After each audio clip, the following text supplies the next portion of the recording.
Bonjour à tous et bienvenue dans cette petite vidéo. Alors aujourd'hui, comme à mon habitude, je me balade dans les petits sous-bois, les forêts, les champs, etc. autour de chez moi. Et aujourd'hui, je vais vous parler d'un truc qu'on ne trouve pas assez souvent dans ces milieux-là, c'est-à-dire le bois mort. Donc le bois mort, c'est super important pour la faune sauvage et on va voir tout ça ensemble. C'est parti.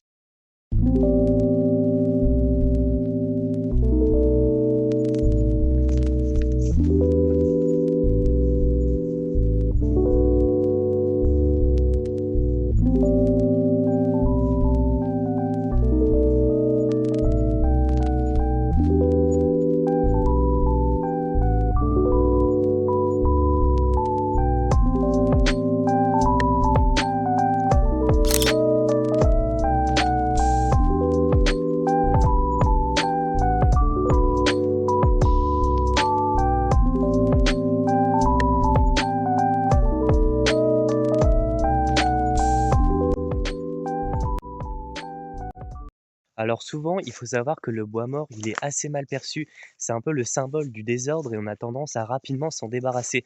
Et pourtant, c'est dommage parce que ça abrite plein d'espèces comme des champignons, des plantes, des mousses, etc. Et surtout des insectes. Il y a notamment beaucoup d'espèces d'insectes qui dépendent du bois mort parce que les larves, elles s'en nourrissent. Donc c'est vraiment important d'en laisser dans les jardins, essayer d'en préserver un maximum, etc.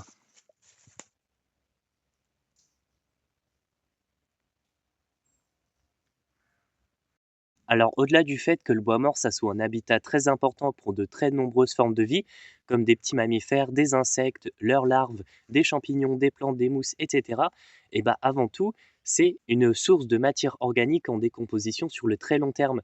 Et ça, c'est super important parce que ça va se dégrader au fur et à mesure du temps, ça va apporter de la matière organique en continu et ça va permettre de nourrir le sol et toute la végétation qui y a autour. Bien que le bois mort apporte de la matière organique au sol et donc à la végétation qu'il y a autour, ce dernier ne va pas se décomposer tout seul. En effet, la dégradation de la lignine et de la cellulose qui composent le bois est majoritairement recyclée par les micro-organismes et les champignons. D'ailleurs, le bois mort constitue alors une succession de communautés animales, bactériennes et fongiques qui, en France, constituent à peu près 25% de la biodiversité forestière. Et enfin, le bois mort abrite de nombreuses espèces détritivores et lucifuges, donc c'est-à-dire qui fuient la lumière comme le cloporte, qui est donc pas un insecte mais bien un crustacé exactement comme la crevette. Et oui.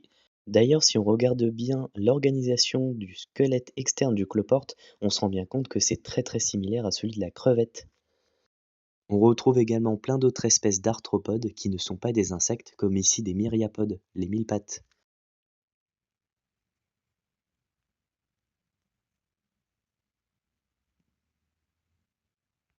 Et enfin, on retrouve aussi de manière assez répandue les gastéropodes, à savoir les limaces et les escargots, mais aussi des larves de coléoptères qui vont se nourrir du bois mort. Voilà, dernière tempête, elle a fait tomber pas mal d'arbres, donc du coup, il y aura du bois mort à disposition ces prochaines années s'ils les retirent pas, c'est une bonne nouvelle.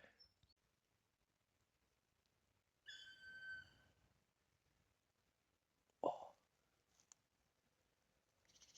on vient d'entendre le pic noir. Waouh. C'est une des premières fois que je l'entends ici, donc c'est incroyable, je suis super content. Alors dans la nature, on retrouve plusieurs types entre guillemets de bois mort. On peut avoir des troncs d'arbres couchés au sol comme on retrouve vachement dans cette petite forêt. Et là, on a un autre exemple, c'est des gros tas de branchages qui là aussi a tout son intérêt parce que ça va pouvoir servir à l'hibernation de nombreux mammifères par exemple, comme le hérisson, c'est le plus connu. Et on peut aussi trouver d'autres micro-mammifères, etc. Et ça, c'est vachement important. Alors je continue la petite balade dans ce petit sous-bois que je connais bien. Et on remarque quand même ici qu'il y a pas mal de bois mort. Il y a quand même pas mal de branchages au sol, des monticules de petits bois, aussi des souches, des troncs au sol. Et donc ici, on peut penser que c'est quand même assez préservé. On peut trouver pas mal d'insectes. Les larves, elles vont pouvoir trouver de quoi se nourrir, des mammifères, de quoi hiverner, etc. Regardez là, on a un bon exemple de toute l'activité qu'il peut y avoir à l'intérieur du bois. Entre l'écorce et le bois, là, ça doit être des larves d'insectes qui ont créé des sillons en mangeant le bois. Et donc ça fait des super beaux motifs sur les branches.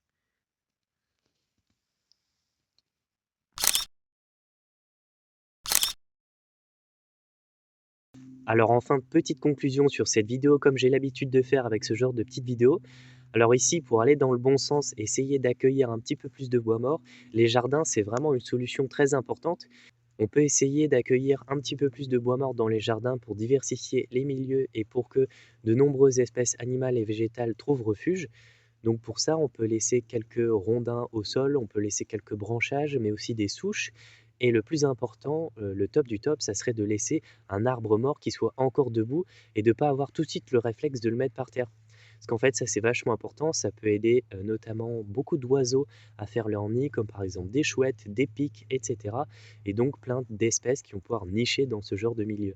Alors bref, peu importe la manière dont vous allez laisser du bois mort dans votre jardin, l'idéal c'est d'en laisser un petit peu. Alors je dis pas qu'il faut absolument ne jamais y toucher, mais c'est toujours bien d'en laisser un petit peu. C'est bien pour la faune sauvage, mais aussi la flore, etc. Et c'est vraiment très important pour la nature.